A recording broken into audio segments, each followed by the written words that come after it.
Good morning, students. In the series of lectures in the subject VLSI design, today we will discuss CMOS fabrication and layout.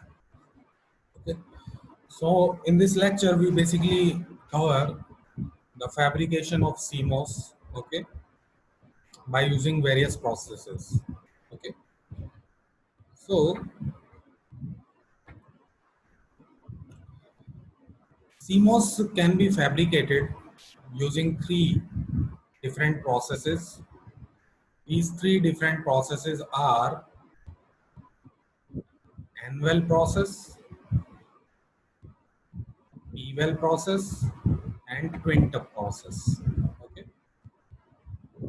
Now, let us discuss these processes one by one. Okay.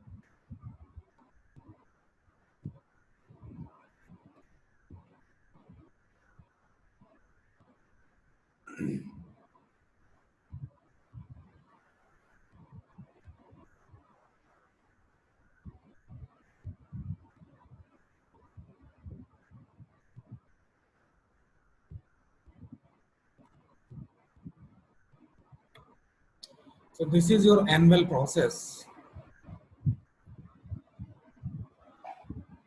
So in this process, we starts with the substrate. Okay. So in case of N-well process, we starts with P substrate. Okay. So P substrate, from P substrate we start. Okay. The resistivity of this P substrate is kept high so that very small amount of current will flow, okay, across this substrate. Now, second step is oxidation. Okay. So on this P substrate, SiO2 layer, silicon dioxide layer is grown by using oxidation process. Okay. So how this oxidation process is done? It is done by using high purity oxygen and hydrogen, okay, which are exposed in oxidation furnace approximately at 1000 degree centigrade. Okay. So by doing this, a silicon dioxide layer is grown on the P substrate. Okay, oxide layer is grown on the P substrate. This is the second step. Now, third step is photoresist. Now, on this oxide layer, a layer of photoresist is grown, okay, so as to work as a mask wherever we want, okay. So these photoresist are nothing but light sensitive polymers, okay, and they are softens whenever light is exposed, okay. So photoresist are basically grown on oxidation layer, okay, silicon dioxide layer. This is the third step, okay. Now photoresist basically are of two types: positive photoresist and negative photoresist, okay. So it depends upon when the light is exposed, the surface of photoresist become harder or softer, okay. Now fourth step is masking, okay. So now this photoresist is exposed to the ultraviolet rays, okay, and we use a N-well mask. So this is the mask that we use for N-well process. Okay. So what happens by doing this? So wherever this mask is used, that portion of the photoresist becomes softer, okay. And when this UV rays are exposed directly to the photoresist, that surface become harder, okay. So as you can see that the surface beneath this N-well mask becomes softer, okay. So it can be removed by etching process, okay. So we can easily remove this portion and we get this structure, okay. This fifth step is photoresist removal, okay. So how it is removed? As this surface has become softer, it is treating with acidic solutions. By doing this, this portion is removed. Okay. Now, again we need to remove this silicon dioxide layer beneath this exposed portion. So in order to do that, we use acid etching. Okay, in order to remove this silicon dioxide layer on this portion. So now we get this structure. Okay, so simply we use hydrofluoric acid, okay, in order to do this.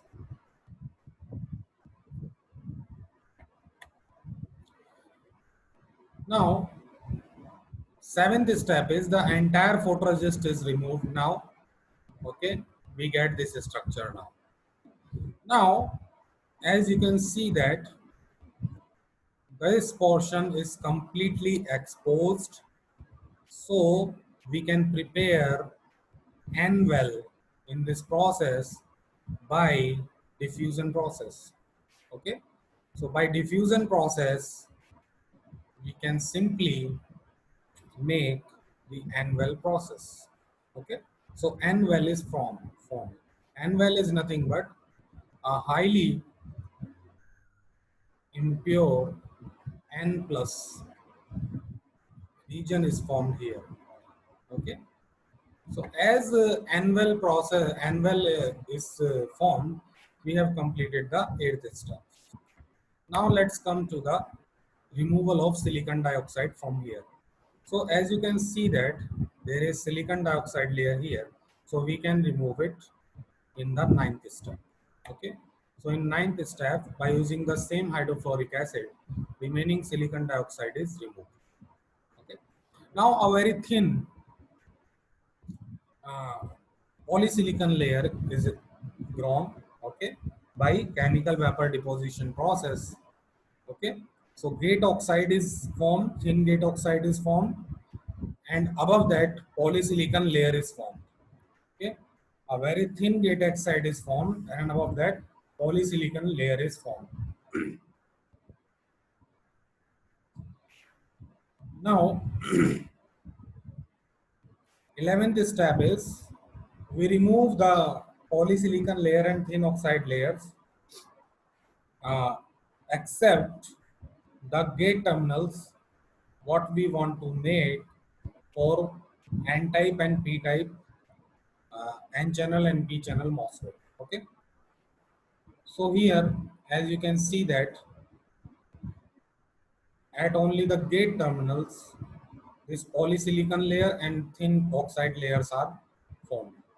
Okay, and remaining portion polysilicon and thin gate oxide layers are removed. Okay, next is oxidation process. Okay, so in oxidation process, so oxidation layer is formed on this layer with two small regions, formation of gate terminals and of NMOS and PMOS. So you can see that this is oxidation layer that is formed here. Okay, next step is masking and diffusion. So we use a certain type of mask, okay, so that this particular regions are formed. Okay, as now you can see that here is the portion. So again in the diffusion process, N plus regions are formed here, here and here. So you can see that N plus regions are formed here, here and here. Okay, by using diffusion process. Okay. Now as these N plus regions are formed here, you can see that now it's time for oxide stripping. So remaining oxide layer is stripped off. So what is that remaining oxide layer? This is the remaining oxide layer that we need to remove. So this is the remaining oxide layer that we remove. So after removing this, what we get? We get this type of a structure. So after that, we use P diffusion. Okay. So by P diffusion process, these P plus regions are formed here, here, and here. Okay. Now thick field oxide is formed in all the regions except the terminals of PMOS and NMOS. So whatever the terminals of PMOS and NMOS, so this is the terminal, this is the terminal, this is the terminal, this is and this is the terminal. So except these six terminals, thick field oxide layers are grown here. Okay. Now 17th step is the metallization step. Now aluminium layer is coated on the whole wafer. Okay. Now we need to remove the excess metal. Okay. So excess metals are removed from where we need to get the terminals. We need to form the terminals. Okay. So here there are three terminals you can see here. Okay. There are three terminals again here. So here metal layers are removed. Okay. So next step is your terminals. So terminals are formed here. You can see that there are three terminals here. There are three terminals here, also four terminals basically. Okay. One terminal is for substrate terminal. Okay. So you can see that this structure, you can see this is a NMOS. This terminal is gate terminal, this is source, this is drain, and this is substrate terminal or body terminal. Again here this is PMOS. This terminal is source, gate, drain, and this is your body terminal. So by doing this, we get the fabrication of CMOS by using N-well process. Okay. Now P-well process is very similar to the N-well process. Just we do here we formed in N-well process, we formed a N-well. Okay, so that was a P substrate. So reverse steps will be done in P-well process. We will use a N substrate here and we will form a P-well. Okay, a P-well we will form, and in this P-well all the steps will be covered here. Okay, so this is your N-well process and P-well process. So you can closely see that third process is your twin tub process. Okay, this is also called dual well process. So there are certain issues in N-well process and P-well process. Okay, so there are basically two major issues that come across if we fabricate CMOS using N-well process or P-well process. Okay, in both these processes, the formed CMOS, you can easily see that there is a chance of mutual coupling between NMOS and PMOS. Okay, due to the poor isolation between NMOS and PMOS. Okay, so chance of mutual coupling will be there. Okay, one PMOS can interfere with the working of NMOS, and NMOS can interfere in the working of PMOS. Okay, this is the major issue that is coming in case of N-well process or P-well process. So mutual coupling between NMOS and PMOS is the problem. Another problem is latch-up problem for CMOS fabrication. So there are two problems, that is mutual coupling and latch-up problem in N-well and P-well process. So to avoid these issues, we use twin tub process. So how twin tub process looks like? So after twin tub process, we get this fabrication of CMOS. So here you can see that there is proper isolation between PMOS and NMOS. Okay. So how this is formed? So there are the steps that we will consider. So it all starts with the N-type substrate. Okay. Resistivity of substrate should be very high. Why it should be very high? Because we don't want to flow considerable amount of current through this substrate. Okay, we want very negligible amount of current through this substrate. That's why we will use a very high resistivity N-type substrate.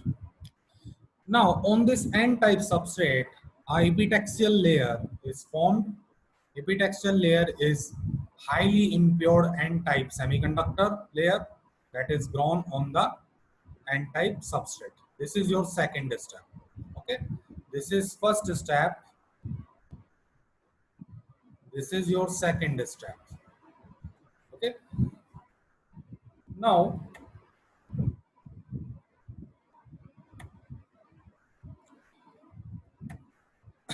third step is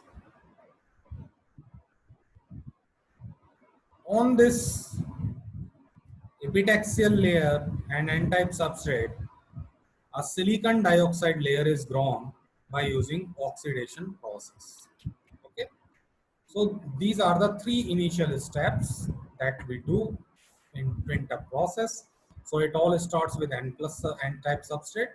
On that n substrate, epitaxial layer is grown, and on that silicon dioxide layer is grown by using oxidation process. Next is we have this structure now. Now by using etching process, certain portion of that silicon dioxide is removed by using etching process, okay, by using hydrofluoric acid and certain type of masking, okay, or certain type of photoresist. We can do this, okay. So why we are removing these portions? Because we want N well and P well here, okay. So we have removed this portion by using etching process. So we have this structure now. Now what we do? We use a photoresist mask here, okay. This is the photoresist mask. So we are using that photoresist mask here, and we are using P plus diffusion, means P type semiconductor we are diffusing here by using diffusion process, or we can also do this by ion implantation process. Okay, now so by doing this, P well is formed here. Okay, P well is formed here. Now as you can see that P well is already formed here. Now we use N plus diffusion here, and by masking at this portion,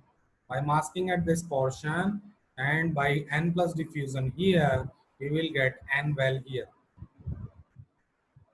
Okay, so this portion is formed here in this step. Now we have got this type of a structure. Here we have got N well, P well, and certain silicon dioxide layer is here. Now, by using thermal oxidation, a very thin silicon dioxide layer is formed. That is this. This silicon dioxide layer is formed here. Okay. Now we use polysilicon for photolithography. Okay, and for masking purpose, we use this polysilicon layer. So polysilicon layer is diffused here.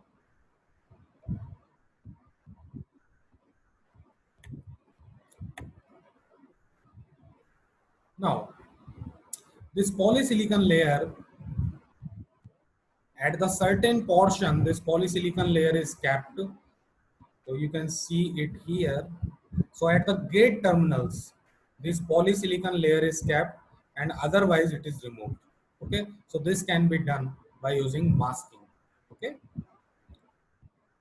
by using certain type of mask, we can remove this certain silicon dioxide, polysilicon layer. So after that, we use a photoresist here. So what we want to have here, this is N-type substrate, and we want to diffuse P plus diffusion layers here in order to make PMOS. Okay, so P plus diffusion will be here. Okay, P plus diffusion will be here, and this portion will be masked by using a photoresist. So what is done? This is P plus diffusion is here. So what we get? We get P plus regions here. Now this is the structure what we get. Okay. Now in this region we want to make NMOS because this is P substrate. So here we want to diffuse N plus regions. Okay. So we will use a mask here and N plus diffusion we will do here. Okay. So this is similar process. We are using a mask here. This is N plus diffusion layer here. So what we are getting, this is N plus region. Yeah. Okay. Now, this is a structure that we get here after this process. So you can see that this is PMOS, this is NMOS. Now we need to have the terminals. So metallization is done here. This is metal layer that is done here. Okay, metallization process is done here. And etching of metallization, certain removal of metallization is done from here. Okay, so these are the three terminals that are formed. These are the three terminals that are formed. Now the last step is the terminals. We make the terminals here like that. This is your PMOS, this is your NMOS. This terminal is gate terminal, this is source, this is drain, this is source, this is gate, this is drain. So this is the fabrication of CMOS using your twin tub process. Okay, so these are the steps, these are the fabrication techniques that are used for the fabrication of CMOS. In this lecture we discussed N-well process. Okay, in the similar way we can do P-well process, and there were certain disadvantages of N-well process and P-well process. In order to avoid these advantages we used that twin tub process. Okay, so this is all about this lecture. Okay, thank you.